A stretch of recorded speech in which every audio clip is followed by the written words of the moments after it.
பரிசுத்த நாமம் மகிமைப்படுவார். தேவனுக்கு மகிமை உண்டாவதாக. சங்கீத புஸ்தகம் 6ஆம் அதிகாரம் 11ஆம் வார்த்தையின்படி இது தினத்தில் கர்த்தர் தாமே தம்முடைய பிள்ளைகளை ஆசீர்வதித்து நடத்துவார். சங்கீதம் 60:12 பார்க்கிறோம், இக்கட்டிலே எங்களுக்கு உதவி செய்யும் மனிதருடைய உதவி வருதா. இன்னைக்கு ஆண்டவர் நமக்கு இக்கட்டுகளிலே உதவி செய்கிறோம்.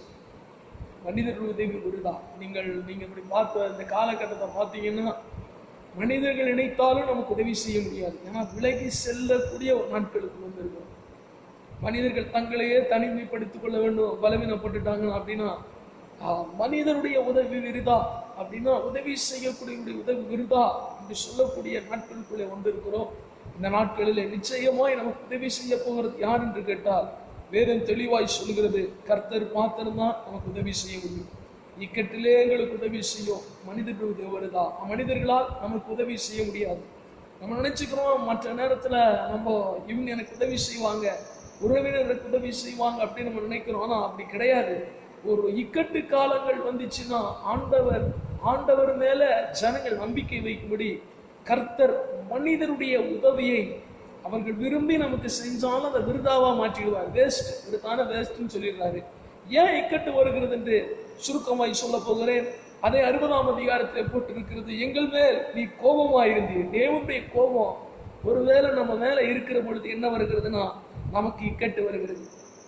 அடுத்ததாய் நம்முடைய வாழ்க்கையில இந்த இக்கட்டு காலம் ஆண்டவர் நம்ம மேல கோபம் வந்தா வருகிறது.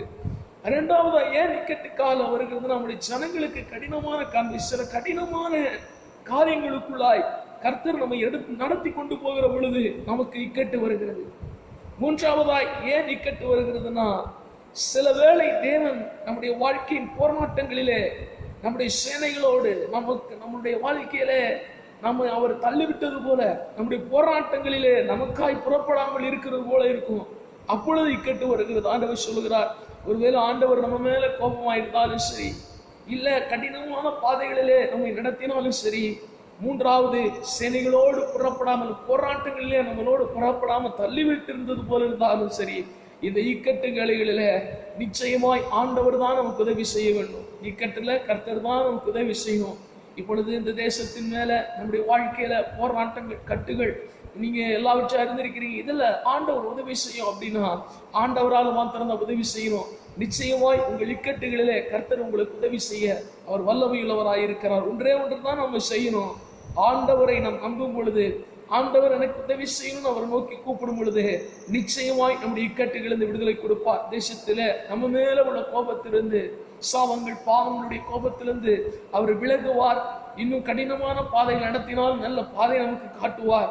நம்முடைய யுத்தத்தை அவர் எடுத்து நடத்துவார். இன்னும் சொல்ல போனா நம்மளை தள்ளிவிடாமல் நம்மை நடத்த அவர் போதுமான அவராய் இருக்கிறார். தேவனுக்கு மகிமை உண்டாவதாக. இந்த நாளிலே கர்த்தர் தாமே சங்கீதம் 60:11 வசனத்தின்படி உங்களுக்கு உதவி செய்வாராக. இக்கட்டு காலத்துல தேவனுக்கு மகிமை உண்டாக. நான் ஜெபிக்க போகிறேன். ஸ்தோத்திரம் ஆண்டவரே, எங்களை நேசிக்கிற நல்ல பிதாவே, நீர் கொடுத்த இந்த நல்ல வேலைக்கான நன்றி செலுத்துகிறையா. இந்த அருமையான நாளில் தம்முடைய பிள்ளைகளை இக்கட்டு பாதையில நீர் உதவி செய்ய ஜெபிக்கிறையா. தேசம் கொள்ளை நோயின் பாதைகளுக்குள்ள பெருகிற காலத்துக்குள்ள நாங்கள் நடந்து கொண்டிருக்கிறோம். ஆண்டவரை தம்முடைய ஜனங்களை ஒரு நாள் வெட்கப்படுத்த மாட்டீர், சோர்வின் பாதைக்குள்ள நடத்த மாட்டீரப்பா. பரிபூர்ண சுகத்தை, ஆரோக்கியத்தை, விடுதலையை, நேர்மை கொடுங்கப்பா. ஒருவேளை சுகவீனப்பட்டிருந்தால், பலவீனப்பட்டிருந்தால், மன உளைச்சலோடு போராட்டங்கள் பற்றி நடந்து கொண்டிருந்தால், குறைகளோடு நடந்து கொண்டிருந்தால், பொருளாதாரத்தில் வீழ்ச்சியோடு நடந்து கொண்டிருந்தால், நம்முடைய பிள்ளைகளை ஆசீர்வதிங்க, நடத்துங்க. இக்கட்டில் உதவி செய்யுங்கப்பா. ஆண்டவர் அவர்களை தூக்கி விடுங்க ராஜா. அப்பா, கூப்பிடுகிற காக்கு குஞ்சுகளுக்கு கூட ஆகாரம் முடிப்பீர் அல்லவா. சுகம், பலன், ஆரோக்கியத்திற்கு காய்ச்சி கிருபைகளை கொடுங்க. கர்த்தர் தாமனை நம்முடைய பிள்ளைகளை பலப்படுத்துங்க, தட்டி எழுப்புங்கப்பா. சோர்ந்து போகாமல் கர்த்தருக்குள் நாங்கள் ஜெபித்து, ஆண்டவரே நாங்கள் இந்த போராட்டத்தை தாண்டி வர கிருபை செய்யுங்க. இக்கட்டில் எங்களுக்கு தொடர்ந்து உதவி செய்யுங்க. மனிதர்களை நம்பவில்லை, நீர் அற்புதம் செய்வீராக. சிறு பிள்ளைகள் துணை கருவிலுக்கு பிள்ளை தொடங்கி எல்லா வயதானவரை பரிபூர்ண சுகத்தை, ஆரோக்கியத்திற்கு காய்ச்சி சதிக்கித்து கொடுங்கப்பா. பெரிய காரியங்களை செய்யுங்க. உண்மையை நம்பி இருக்கிறாங்க, நிச்சயமாய் இக்கட்டில் உதவி செய்வீங்க. உட நாம மகிமைப்படுத்தும். தொடர்ந்து தம்முடைய பிள்ளை நடத்துங்க. இயேசுவின் நாமத்தில் நல்ல பிதாவே, ஆமென். தொடர்ந்து உங்களுக்காக தொடர்ந்து அதிகாலையிலும் உபவாச ஜபங்களிலும் தொடர்ந்து மாறி மாறி சியோன் ஜபத்தில் ஊழியக்காரர் நாங்கள் இணைந்து கர்த்தருடைய நாமத்தை மகிமைப்படுத்துகிறோம். கர்த்தர் தாமே உங்களை ஆசீர்வதிப்பாராக. தேவனுக்கு மகிமை உண்டாவதாக. கர்த்தருடைய பரிசுத்த நாமம் தொடர்ந்து மகிமைப்படும் ஜபத்திலும் தொடர்ந்து ஊழியத்தின் பாதையில் எங்களோடு நீங்கள் இணைந்திருக்க முடியும் அன்பாய் வேண்டுகிறேன். தேவருக்கு மகிமை உண்டாவதாக. ஆமென்.